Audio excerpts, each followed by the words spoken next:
Hello, Math 150 students. I am working on 6.1. This is area between curves. Before we were looking at the area under the curves. You know, something I didn't point out that I usually do, I guess I can point it out when we meet, but if you look back and remember we were trying to find the area from 1 to 5 between the curve 0.25x squared plus 1 in the x-axis, and we did all these rectangles, and we found out an overestimate and an underestimate. And one thing that we found out was that the true area was between 11.5 and 17.5. I didn't point out that when we did this very first one, we found the exact area when we did that integral. So if I look at this last one, we did the integral from 1 to 5 of that function, so the exact area is 14 1/3, or 14.3333 repeating. So I wanted to point that out. I forgot. And now we're going to look at the area between two curves. If I find the worksheet, here we are, 6.1. Now here, if f and g are continuous functions and f of x is greater than or equal to g of x, over the interval from a to b, then the area bounded by f and g is given by the integral from a to b of f of x minus g of x dx. Now I've noticed that you have to be careful with this because the f of x has to be greater than or equal to g of x, which means that f of x is above, here's a g of x, I did that, I kind of colored this a little bit, and this is the, I would call it the above or upper function. It's bounding the area above, and then the other one is below. And the thing you have to remember is that this integral, it has to be the above function, and this one's the below function. Sorry about that. Below. Okay. It doesn't matter what they're named. So sometimes the above function is not named f of x. Sometimes these are switched. So always think of it as the above function minus the below function. All right, so we've got some problems here. We've got two functions named f and g, 5 minus x squared, 2 minus 2x, and we're supposed to find the area between the curves. So I, of course, graphed this on the calculator, and I put it on a piece of paper. And it looks like this. So my f of x is the parabola. You can tell by 5 minus, it has the x squared. And the g of x, the purple one here, is a line, 2 minus 2x, and they intersected at 2 points, and I used intersect on the calculator and got -1,4 here and 3 -4 here. We've done that with revenue and cost where they intersect, so you can do that with this function as well. And the area we're talking about is the area bound by these two, which would be this area in here. And when you're asked to sketch the area, you should shade it. Don't leave it empty. And so we're going to integrate. And notice that this one's the above function, and this one's below. The top and the bottom function. The one that's bounding above and the one that's bounding below.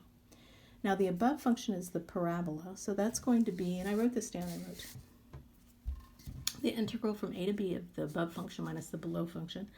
And the limits of integration are between this x value, which is -1, and this x value, which is 3. So this is going to be the integral from -1 to 3, and the above function is the parabola, so that's the 5 minus x squared. And I'm going to subtract the below one, which is the linear. Don't forget the parentheses. So parentheses here. Otherwise you won't distribute that minus. And then you have a dx here. All right, so we're going to, that's the setup. Now all we have to do is simplify this. So what is that? 5 minus x squared minus 2 plus 2x, which I'm going to go ahead and put the -x squared first, plus 2x. 5 minus 2 is plus 3. Okay. So I'm looking at the integral of that from -1 to 3 dx. So I simplified the function, or what was in the integrand. Now it's time to integrate. And this gives me -x to the power 3 over 3. That's your power rule. no more integral, plus 2x squared over 2 plus 3x. And this is from -1 to 3. And these 2's do cancel. And I'm going to plug in the 3 and subtract plugging in the -1. Now here, this gets a little tricky, I know. I'm just going to plug in there.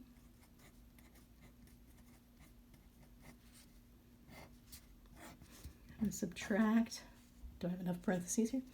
-1 in there, so it's -1 cubed over 3 plus -3 squared plus 3 times -3. All right.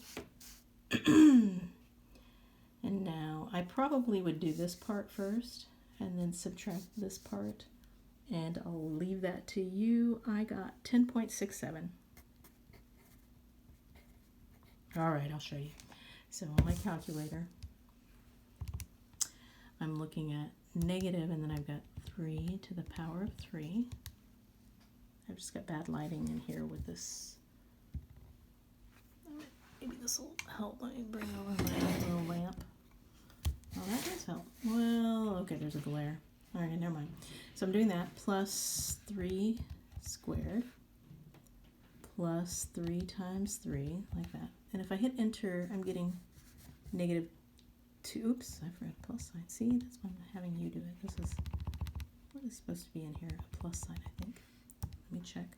So it's -3 to the third plus 3 squared plus 3 times 3. Okay. And I'm getting -9. So this right here was -9. And now I'm going to subtract whatever's in here. Now there's a lot of negativity going on here. I've got a negative and a -1, parenthesis, power 3, like that, plus parenthesis, -3, parenthesis, power 2, plus 3, parenthesis, -2, parenthesis. I'm going to enter that, and it's giving me a 4. And that is not the answer I got. What's happening? Hold on.